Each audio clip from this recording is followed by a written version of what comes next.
Alô pessoal, aqui Michel falando. Vamos contar uma história para vocês de um convertido, na verdade dois convertidos, só que um vai ficar um foco maior, né? Que é o Abraham ben Abraham e seu amigo Zeramba, né? Aqueles que gostaram da história, eu peço que compartilhem essa história, compartilhe com os outros amigos e dá seu like. Abraham ben Abraham, um nobre polonês, né? Filho, na verdade, de uma família de nobres.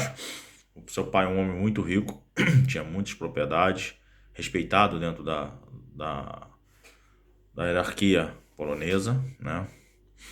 Ele tinha o seu amigo Zambara, que era de família também de um nível mais elevado, mas não tão rica e, né, tinha mais necessidade, passava, né, por situações mais difíceis. Mas o Zambara, como era muito amigo, né, do Abraham ben Abraham, eles começaram a o pai sempre do Abraham pagava as coisas para o Zambara, né? E o pai dele, do Abraham, enviou eles para a França para que pudesse estudar na França. Naquela época, as universidades eram dominadas, né, pela Igreja Católica. E então eles começaram, lá se estudava muito sobre o Tanar, né, que é o Velho Testamento, e a Bíblia em geral, né, a Bíblia cristã em geral. Só que surgiu muitos questionamentos a qual eles não conseguiam, né, falar com outras pessoas, conversavam entre um e outro, né, até que um dia eles chegaram numa loja de vinhos e viram um judeu debruçado sobre seus livros, que era a loja dele, esse judeu, e começaram a fazer perguntas a ele. Só que ele, por medo de represária, né, porque naquela época converter uma pessoa ao judaísmo ou ensinar sobre o judaísmo era proibido na Europa. Somente na Holanda tinha uma permissão, o judaísmo tinha uma liberdade, né? Mas em outros países era proibido. Depois a gente vai falar por que dessa proibição, onde começou mais forte. O que acontece? Então, a, eles, ele mas também curtia um outro lado. O jovem era filho de uma família de polonês, né, com poder muito grande e também poderia sofrer uma represária, né, se ele falasse com o pai. Então, acabou com uma hora, com a teimosia dos rapazes, ele começou a ensinar para eles. Ah, e eles, cada dia mais, tinha mais questionamento, cada vez mais ia até diante do Senhor. E foi passando um tempo, até que eles decidiram, né, os dois, que se queriam se converter ao judaísmo. Entenderam que o judaísmo queriam fazer parte do povo de Israel, negando assim a sua fé, a qual eles acreditavam.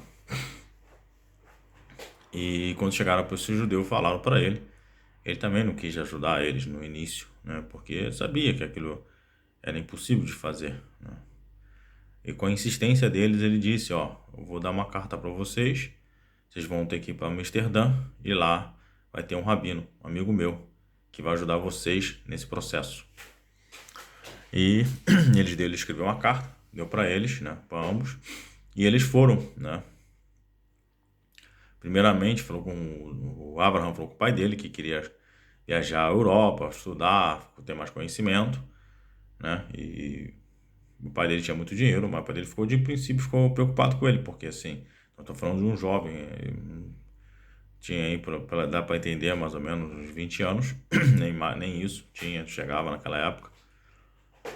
Mas ele falou que um amigo o acompanharia, e o pai pagou tudo para os dois. E eles foram, primeiramente, para Roma, na Itália, para poder, assim, ter a certeza absoluta do que eles estavam fazendo. Os dois foram para lá. E lá eles começaram, né, a estudar e viram cada vez mais que eles estavam mais certos do que eles buscavam. Mas o amigo Zebra, né, ele tinha muitas dúvidas sobre se converter ao judaísmo. Mais que ele entendeu que aquilo era uma verdade, ele não tinha muitas dúvidas. E tinha, né, um casamento marcado com uma filha de um nobre polonês, a qual já tinha se comprometido a fazer esse casamento. Então ele se despediu, né, do Abraham ben Abraham e voltou. E o Abraham ben Abraham escreveu umas cartas, né, para que ele levasse para o pai, mostrando que estava tudo seguro, estava tudo bem com ele, mas que o amigo tinha voltado, né, para fazer o casamento e ele continuaria estudando.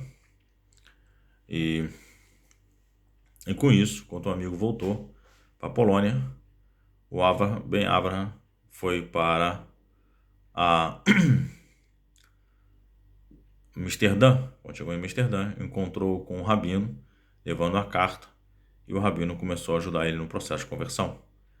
E assim ele pôde fazer sua conversão, e só que ele desapareceu, né? Toda a família queria saber onde que estava, e não deu mais notícia.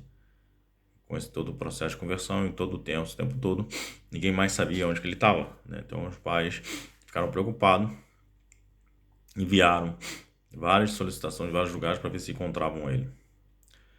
Seu amigo, né, Zeramba, né, o Zeramba, ele voltou para a Polônia, né, nesse processo ainda os pais do Abraham Ben Abraham ainda tinham notícia do seu filho. Ele pegou e casou, e com o tempo ele estava ficando muito angustiado, né, que ele se arrependeu de não ter seguido junto com o seu amigo. Ele viu que aquilo era a vida dele também, que era o judaísmo. Ele queria aquilo. No início ele tinha receio de falar com a sua esposa sobre essa questão, e a esposa sempre via ele triste pelos cantos, sempre angustiado, e achou que de repente, se mudasse para um lugar mais sossegado e mais longe da sociedade, poderia que aquilo que estava sufocando ele. Então ela sugeriu isso, e eles foram e mudaram. Mas nada fazia ele feliz, ele não estava feliz, porque ele sentia que faltava algo na vida dele. Até que um dia ele falou para ela, né, qual era o desejo, né, da alma dele. Ele já tinha um filho, né, já tinha um filho com ela, e disse para ela que ele não estava conseguindo viver sem a Torá, não estava conseguindo viver sem o judaísmo, que ele precisava ir para Amsterdã, e disse para ela, e ela aceitou, né, a proposta, viu que ela queria que ele ficasse feliz, se ele fosse feliz. Ele disse para ela que ele iria, mas que se ela quisesse seguir ele depois de um ano, que ela também fosse levar seu filho. E o Zerambara, quando chegou na Amsterdã, né, o Ben Abraham já não estava lá. O Ben Abraham já tinha ido para outro lugar. Depois, mais tarde, vamos voltar a falar sobre a história dele. Nesse processo, né, ele chegou também, apresentou para o rabino a carta e começou o seu processo de conversão. Fez a conversão, se tornou judeu. Passado exatamente um ano depois, né, a esposa dele apareceu em Amsterdã buscando por ele e querendo também se converter. Mas quando ela chegou diante dele, ele viu ela, ele pediu que ela fosse embora, que ela falou assim, que vai embora, o que você está fazendo aqui, né?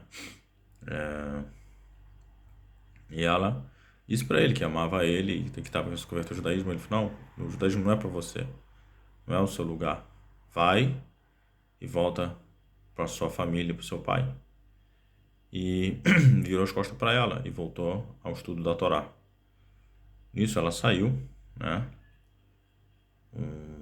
Passou uns 6 meses depois, mais ou menos, ela retorna a ele, e quando ele vê ela novamente, o que você está fazendo? Ela falou assim, vem aqui para casar com você. Ele, não posso casar com você, você é um... Aí ela fala, não posso casar porque sou um judeu, não posso casar com você.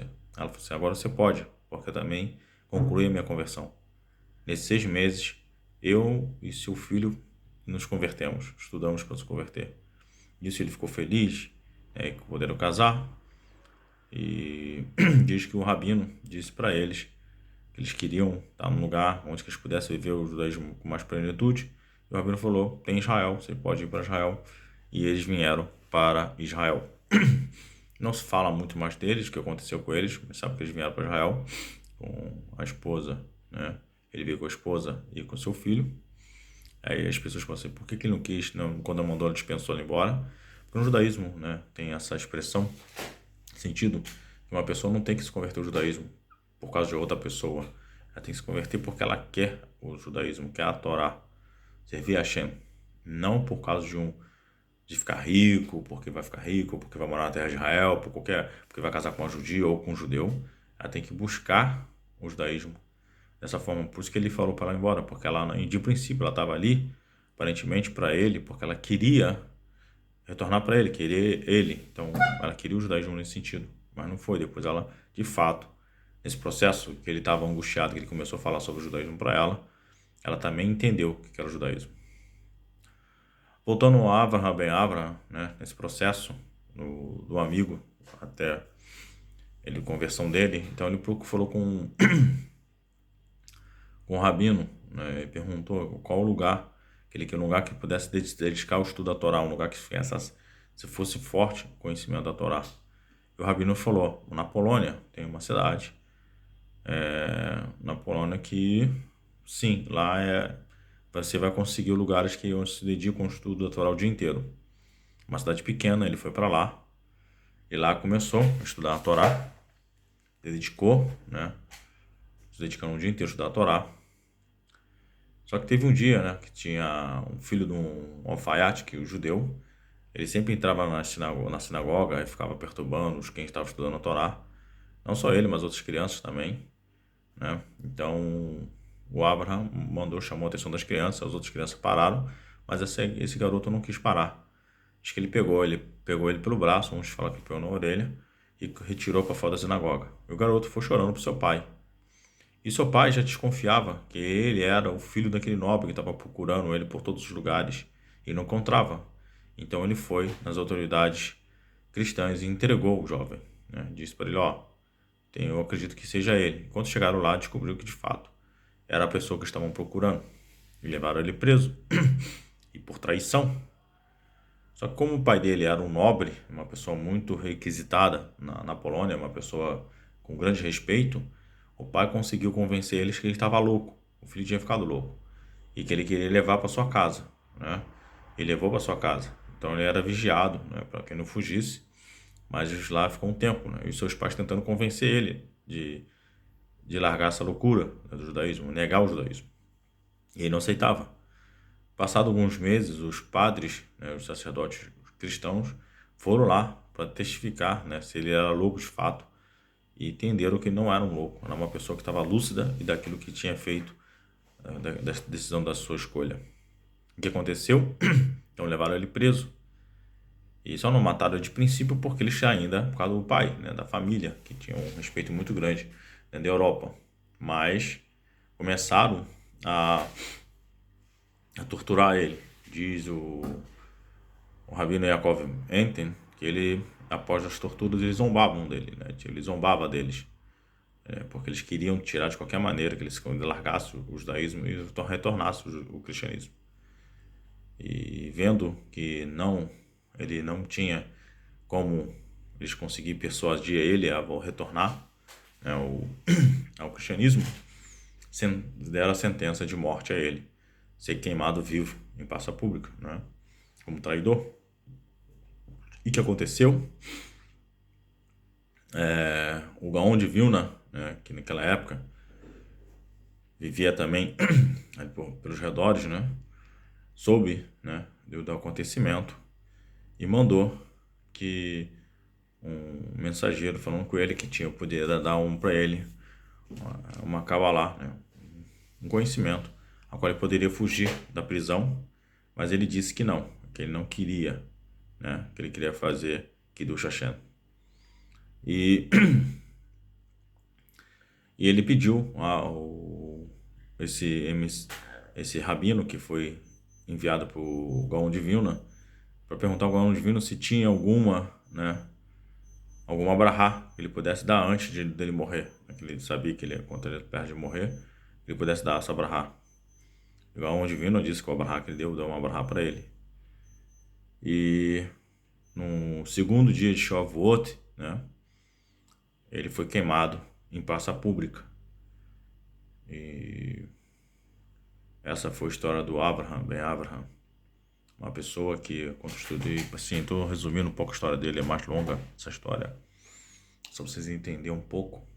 Quando eu li a história, eu senti um pouco mal, no sentido de pouco ver como que ele foi um tzadik, né, uma pessoa grande e elevada, uma pessoa que, né, se dedicou a vida dele a Hashem e entregou a sua vida, né, Hashem preferiu a morte do que se converter novamente ao cristianismo. Viveu aquilo que ele acreditava, né? Porque na Europa, né, era proibido fazer a conversão. O que aconteceu? Na época de Martim Lutero, né, que Martim Lutero fez a reforma na igreja, aquela questão toda que todos muitos sabem, muitas pessoas começaram a entender o judaísmo, não como viam de forma negativa, agora começaram a ver de forma positiva. E começou a ter muitos movimentos já pró-Shabat, pró-sábado, né? Como o dia adventista, começaram a nascer nesses períodos, né? Esses grupos. E até então, a gente vê cartas de Martim Lutero falando: coitado dos judeus, estão perseguidos pela igreja, né? Coitado deles. Nesse exato momento, a gente começa a ver depois ele já escrevendo e denunciando, né? Até mesmo esses que estavam estudando mais sobre o judaísmo. E, e daí ele faz uma denúncia, onde que a igreja em vários lugares começam a perseguir, né, essas pessoas. E de fato teve muitas conversões de muitas pessoas por causa disso, né? Muitas pessoas entenderam, começaram a procurar o judaísmo. E foi botado um decreto, começou na Polônia mesmo, né, um decreto, aonde que aquele que se convertesse seria ele, a família toda executada, né, no sentido da família que se converteu, e também, né, os judeus seriam penalizados. Se o rabino for a pessoa que converteu, também perderia a sua vida. Então muitas pessoas estavam fugindo, né, começou a ter uma fuga maior, né, da Polônia, e depois, mas isso também se espalhou para toda a Europa, para que não pudesse, assim, essas pessoas se retirarem e ir procurar, né, alguma sinagoga em outro lugar, em outro país para se converter. E, né, mas na Holanda, em Amsterdã, que tivesse uma visão mais aberta sobre essas questões de respeitar a decisão de cada ser humano, a conversão não era proibida. Também no mundo, né, mundo árabe, né, muçulmano, também era dificilmente podia fazer conversão. Temos histórias na Síria, de uma sinagoga que converteu alguns árabes, né, uma família de árabe, e quando os muçulmanos descobriram, acabou, queimou toda a comunidade judaica, matou toda a comunidade judaica daquela cidade. E assim os rabinos, né, proibiram a fazer conversão qualquer tipo de pessoa, né, naquela região, e também proibiram de aceitar dentro da sinagoga convertidos, né? Então, se a pessoa quisesse se converter, ele teria que se retirar desse local e ir para outros países a qual permitia a conversão, para que assim não colocasse mais em perigo a comunidade. Então a gente pode ver uma história, né, que eu estou contando para vocês, do Avraham ben Avraham, um tzadik, a qual o Gaon de Vilna, no livro do Gaon de Vilna, fala que ele, através dele, trouxe mais, a morte dele trouxe purificações. Antigamente, faz até hoje em muitos lugares, quando ele acorda pela manhã, faz a Netilat Yadai, na beira da cama, né, que é lava as mãos, bota uma bacia com uma caneca, todo um processo para que se lave as mãos do lado da cama quando ele se levanta. E hoje é permitido que uma pessoa levanta da cama e vai até a pia mais próxima para lavar a mão. Fala que foi ele, por causa dele, que conseguiu, né, ter essa permissão, né, que trouxe mais pureza ao mundo. Vemos que foi um tzadik, uma pessoa grande e elevada, que a gente possa refletir mais, né, sobre a história de pessoas como ele. Vai ter alguns lugares que a gente possa encontrar algumas pessoas dizendo que isso não é uma verdade, que isso é uma lenda, mas se a gente pegar como Yaakov Eten, né, foi um rabino que viveu naquele período, ele conta, né, essa história, falando um pouco sobre essa história. E geralmente aqueles que não seguem o pensamento mais religioso judaico têm tendência sempre a questionar coisas como essa. Um abraço para todos e que Hashem abençoe a todos.